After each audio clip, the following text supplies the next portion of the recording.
को भुला दो, कोई में तेरे सबको भुला दो, कोई न मुझको याद रहे।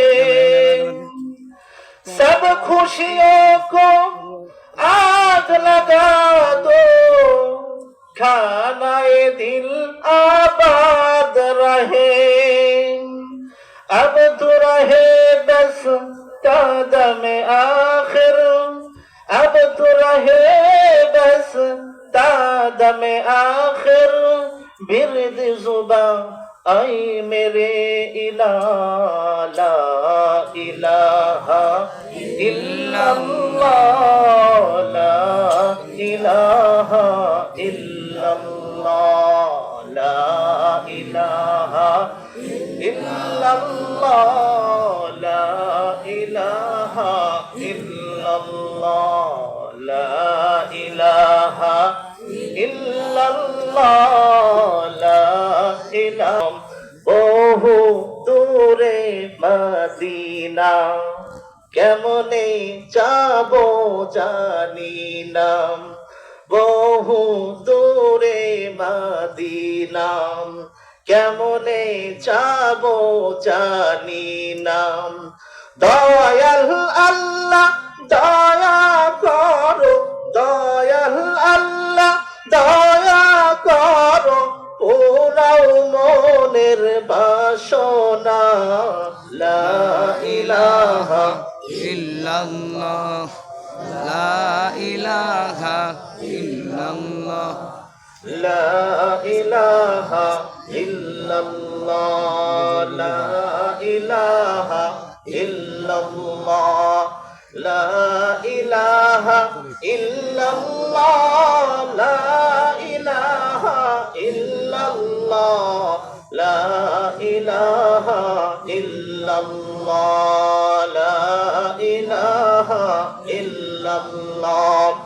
এই কালিমা মানবে যারা, কাজে লাগবে মরণ বেলাম। এই কালিমা মানবে যারা, কাজে লাগবে মরণ বেলাম। এই কালিমা মানবে যারা, কাজে লাগবে মরণ বেলাম।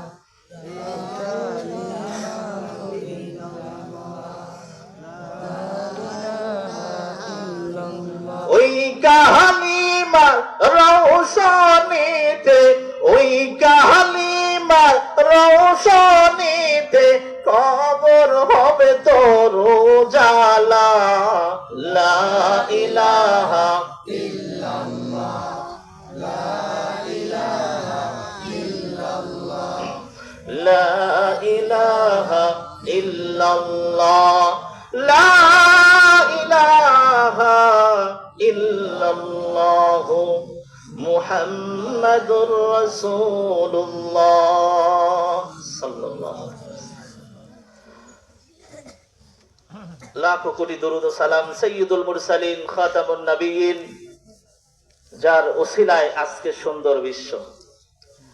সেই নবী তার গোটা জীবন উম্মতের জন্য মেহনত করে গিয়েছেন, ঠিক না বলেন? সেই নবী পাক, যেই নবী আমাদের জন্য সারা জিন্দেগি কষ্ট করে শুয়ে আছেন মদিনায়, সেই নবীর রওজায় সকলেই দুরূদ পাঠ করি সাল্লাল্লাহু আলাইহি ওয়াসাল্লাম। সম্মানিত উপস্থিতি, আমরা এমন এক সময়ে উপনীত হয়েছি, বিশ্ব এমন একটা অবস্থায় উপনীত হয়েছে, ঈমান বাঁচিয়ে রাখা বড় মুশকিল। আল্লাহর নবী মুহাম্মদুর রাসূলুল্লাহ সাল্লাল্লাহু আলাইহি ওয়াসাল্লাম বলেছেন, হে আমার উম্মত, এমন একটা সময় আসবে যেই সময়ে অঙ্গার লাল টকটকে কয়লার আগুন হাতের মুঠোয় রাখা যতটা কষ্টকর হবে, আমার উম্মতেরা শুনে নাও, ঈমান বাঁচিয়ে রাখা তার চেয়েও বেশি কঠিন হবে। সেই সময় আমরা এসে গেছি, ঠিক কিনা বলে? ইমান বাঁচিয়ে রাখা বড় কঠিন। আজকে ইমান যায় যায় ভাব। আমি মুসলমান দাবি করলেও আমার ভেতরে ইমান আছে কিনা আমি জানি, আমার ইমানের পাওয়ার কেমন আমি জানি। আচ্ছা আপনারা বলেন, এই যে সুন্দর পরিবেশ তৈরি করেছে যারা, তাদেরকে শুকরিয়া বা তাদেরকে ধন্যবাদ জানানোর দরকার আছে কিনা? আজকের যুবকরা যদি চিন্তা করে সমাজে অশ্লীলতার সাইলাব বিস্তার ঘটিয়ে দেব, যুবকদের পক্ষে সম্ভব, কোন বৃদ্ধ বয়স্ক ব্যক্তির পক্ষে সম্ভব নয়। কারণ 10 জন যুবক যদি একদিকে যায়, সারা সমাজ একদিকে থাকলেও সমান হবে না। আজকে যুবকদের উদ্যোগে যে ইসলামিক তাফসীরুল কোরআন মাহফিল হয়, এগুলো সমাজের জন্য, রাষ্ট্রের জন্য, মহল্লার জন্য অবশ্যই বড় নিয়ামত। এই যুবকরা ইচ্ছা করলে কনসার্ট করতে পারতো না, এই যুবকরা ইচ্ছা করলে নর্তকী নিয়ে নাচ গানের আয়োজন করতে পারতো না, কিন্তু এই যুবকদের মধ্যে আল্লাহর ভয়, রাসূলের আদর্শ আছে বিধায়ী আজকে এই কোরআনের আয়োজন করেছে তারা। এই কোরআনের আয়োজন যারা করেছে শুধু পক্ষে ছিল তা নয়, বিপক্ষেও কিন্তু কিছু লোক থাকে, থাকে না? আল্লাহর নবী বলেন, সৎ পথে যারা আহ্বান করবে, এদের দলটা যদিও সংক্ষিপ্ত হবে কিন্তু ইমানের পাওয়ারে এরা সামনে এগিয়ে যাবেই। বাতিল, নাস্তিক, মুরতাদ আর যারাই কোরআনের মাহফিলকে খারাপ নজরে দেখবে, তারা জীবনেও সফলতার 6 লাভ পৌঁছাইতে পারবে না। কারণ এই দুনিয়ায় ইসলাম প্রতিষ্ঠিত করেছেন কয়জন? একজন। তিনি কে? তিনি আর কেউ নয়, আমাদের নবী, দয়ার নবী, মায়ার নবী।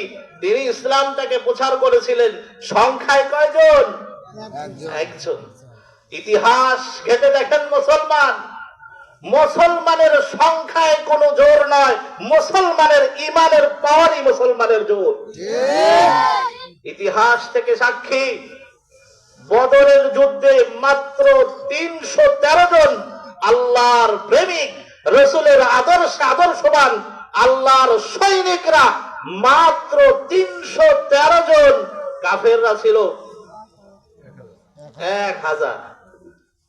বিজয় কাদের হয়েছে? মুসলমানের আধিপত্যের প্রতি মুসলমানদের কোনো নজর নয়, মুসলমানদের নজর হলো ইমানের দিকে। ইমান যত শক্তিশালী হবে, নাস্তিক মুরতাদ তত পালাতে বাধ্য হবে। এটাই মুসলমানদের আদর্শ, ঠিক কিনা বলেন? আজকে এই মঞ্চ থেকে বজ্র কণ্ঠে বলতে হবে, কোরআনের বিরোধী যারাই হবে, ইসলামের বিরোধী যারাই হবে, রাসূলের বিরোধী যারাই হবে, তাদের থেকে আমরা এবং সমাজ সর্বদা আল্লাহর কাছে পানা চাবো, ঠিক কিনা বলে? এই জন্য এই অনুষ্ঠানটা আপনাদের ভালো লেগেছে না খারাপ লেগেছে বলেন? আজকে যদি আপনার সন্তান এটা না করে কোন ইসলামিক বা অনইসলামিক কার্যক্রমে লিপ্ত হতো, তো আপনি কিভাবে ঠেকাতেন? সন্তানের জন্য আপনাকে কাল কিয়ামতের ময়দানে জবাবদিহি করতে হবে, ছাড় নাই। আল্লাহ আপনাকে জবাবদিহি নিবে, আপনাকে কাঠগড়ায় দাঁড় করাবে। ওই দাঁড়াও, কি করেছো সন্তানকে? ইসলামের রাস্তা তো দেখাও নাই, রাসূলের রাস্তা তো দেখাও নাই, কোথায় গিয়েছে সন্তান, কি করেছে খবর নাও নাই।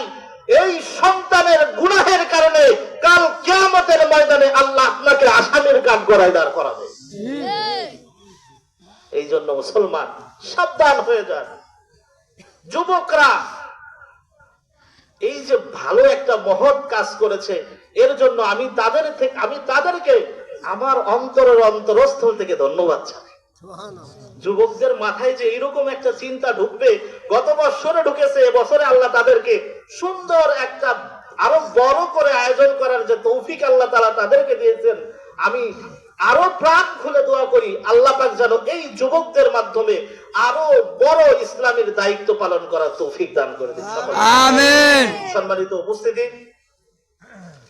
যুব সমাজের উদ্যোগে দ্বিতীয় বার্ষিকী তাফসীরুল কোরআন মাহফিলের সম্মানিত প্রধান অতিথি, আপনাদের সুপরিচিত ব্যক্তিত্ব, জনদরদি প্রবীণ রাজনৈতিকবিদ জনাব আব্দুল হালিম সাজ্জাদ সাহেব, এবং আমার পূর্বে যারা আলোচনা করেছেন, দ্বিতীয় বক্তা অত্যন্ত চমৎকার আলোচনা করতেছিলেন, হৃদয় আকর্ষিত আলোচনা করতেছিলেন। মাশাআল্লাহ, আল্লাহ পাক হযরত কারি মাওলানা মুহাম্মদ সোহেল আহমদকে আল্লাহ তাআলা হায়াতে বারাকা দান করুন।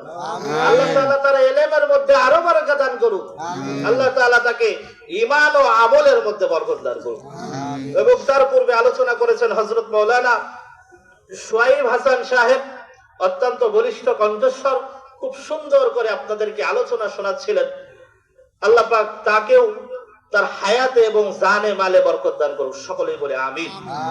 আজকের তাফসীরুল কোরআন মাহফিলে যিনি সভাপতিত্ব করছেন জনাব আলহাজ আতার আলী মাস্টার, আল্লাহ পাক সভাপতি সাহেবকে হায়াতে বরকত দান করুন, সমস্ত বিপদ আপদ থেকে আল্লাহ তাআলা হেফাজত করুন। এবং আমার সামনে উপবিষ্টিত তাওহীদি জনতা, এবং আমার এই মাইকের আওয়াজ যত দূরে যাচ্ছে, যত মানুষ আজকের এই তাফসীরুল কোরআনের এই কথাগুলো শুনতে পাচ্ছে, তত দূর পর্যন্ত এবং পর্দার অন্তরালে অবস্থানরতা সম্মানিতা শ্রদ্ধেয়া মা ও বোনেরা, সকলের প্রতি আমার আন্তরিক সালাম। আসসালামু আলাইকুম ওয়া রাহমাতুল্লাহি ওয়া বারাকাতুহু।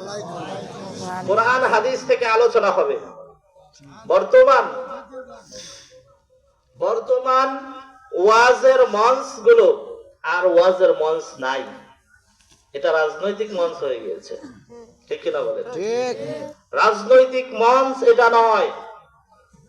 কোরআন এবং হাদিস দিয়ে আলোচনা করতে যদি রাজনীতি আসে, রাজনীতি আমি করব, কেননা রাজনীতি করেছে মদিনাওয়ালা। ঠিক কিনা বলে?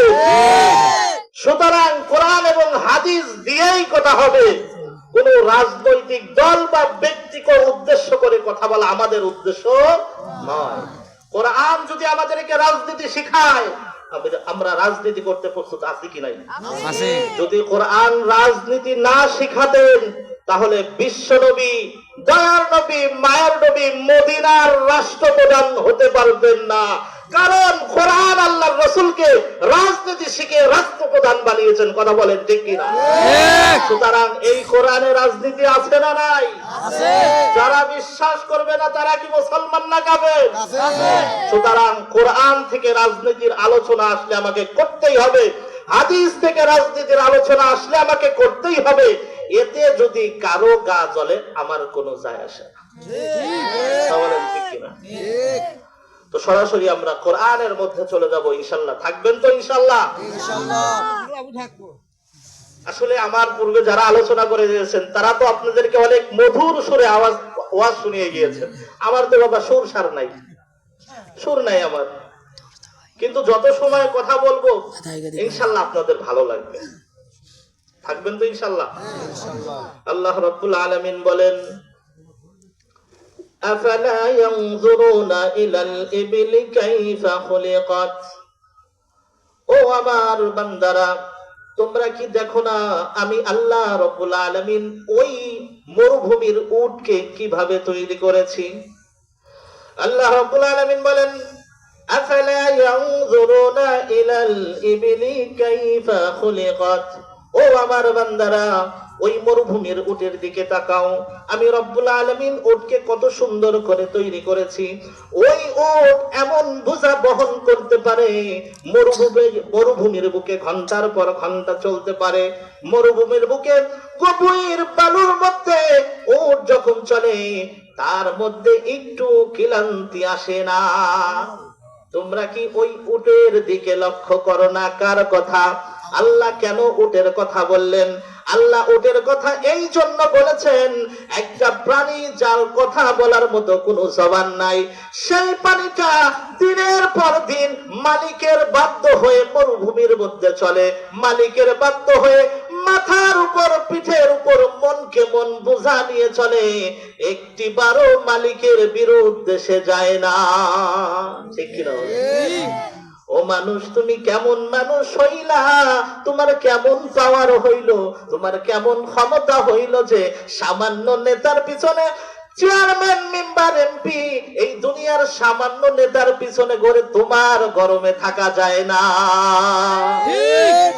আমার আল্লাহ এত সুন্দর সূক্ষ্ম সূক্ষ্ম উদাহরণ দিয়ে মানুষদেরকে বুঝিয়েছেন।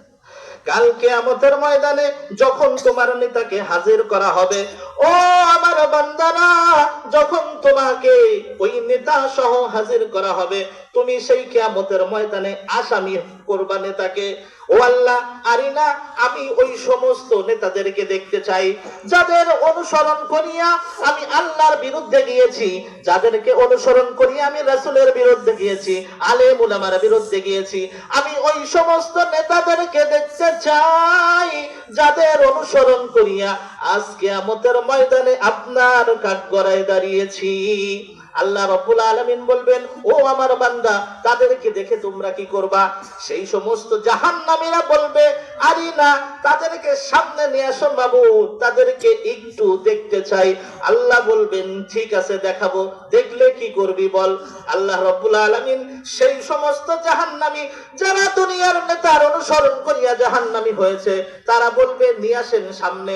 নাজআলহুমা তাহতা আকদামিনা, পায়ের নিচে পিছাবো, একটু মলন মলবো। মলন মোলা বোঝেন নাকি?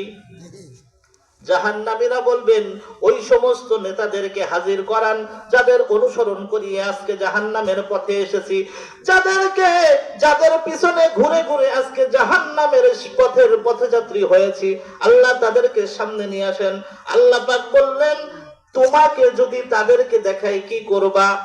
জাহান্নামীরা বললেন, নাজআলহুমা তাহতা আকদামিনা, পায়ের নিচে পিষিয়ে মারবো। এই জাহান্নামীরা বলবে, আপনার নেতাদের পিছনে যারা ঘুরে তারা বলবে, ওই নেতার কথা শুনিয়ে আজকে জাহান্নামী হয়েছি, ওই নেতার পিছনে চলিয়ে আজকে জাহান্নামী হয়েছি, সুতরাং ওই নেতা ছাড়া আজকে আমি জাহান্নামে যাব না। আল্লাহ রাব্বুল আলামিন সেই সমস্ত জাহান্নামীরা বলবে, রব্বানা ইন্না আতানা সাদাতানা ওয়া কুবারানা ফাআদাল্লুনা সাবিলা। ও আল্লাহ, ওই সমস্ত নেতাদেরকে সামনে হাজির করান, আমরা ওই সমস্ত নেতাদের সামনে রেখে ওই সমস্ত নেতাদেরকে উপস্থিত করে জাহান্নামের আগুনে পড়তে চাই। আল্লাহ বললেন, আর কোন শর্ত আছে নাকি তোর? হ্যাঁ আছে। আল্লাহ, আমাকে যদি একটা বাড়ি দেন, আমার নেতাকে দিবেন দুইটা বাড়ি।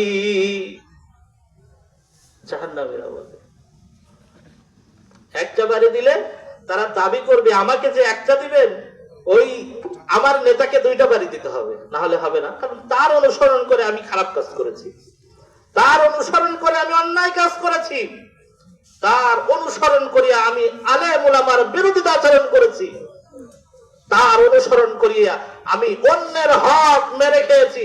সুতরাং আমাকে যদি আযাব দিতে হয়, আমাকে যদি শাস্তি দিতে হয়, আমার নেতাকে ডাবল দিতে হবে। এই জন্য সম্মানিত মুসল্লি আলে কেরাম, কার পিছনে ঘুরে সময় নষ্ট করবেন? আসেন আল্লাহর পথে আসেন, দ্বীনের পথে আসেন, কোরআনের পথে আসেন। এই যে সুন্দর পরিবেশ, এখানকে এই জায়গাটাকে আল্লাহ রাসূল জান্নাতের বাগান বলেছেন। কথা বলে ঠিক কিনা? এটা কিসের বাগান? জান্নাতের বাগান। এর চতুর্দিকে রহমতের ফেরেশতারা বেষ্টন করে আছে। বিশ্বাস হয় না আপনাদের? হাদিস প্রমাণ করে, হাদিস প্রমাণ করে, যেখানে আল্লাহর কথা বলা হয়, যেখানে রাসূলের কথা বলা হয়, সেটা হলো জান্নাতের বাগান। এত সুন্দর প্যান্ডেল করেছেন, এই যে প্যান্ডেল করতে খুঁটি লাগে নাই? লাগিয়েছে। কিন্তু এই যে একটা সুবিশাল আকাশ আপনারা দেখছেন, এই আকাশ যিনি বানিয়েছেন তিনি কি খুঁটি ব্যবহার করেছেন? কেন খুঁটি দিতে পারতেন না? দিলেন না কেন? তিনি কে? এই খুঁটি ছাড়া আসমান কে বানিয়েছেন? আল্লাহ রাব্বুল আলামিনের আজব একটা লীলা। খুঁটি ছাড়া আল্লাহ তাআলা আসমান বানিয়েছেন। তো আসমান আল্লাহ তাআলা কি দিয়ে বানালেন আমাদের জানার দরকার আছে না নাই? অবশ্যই আছে।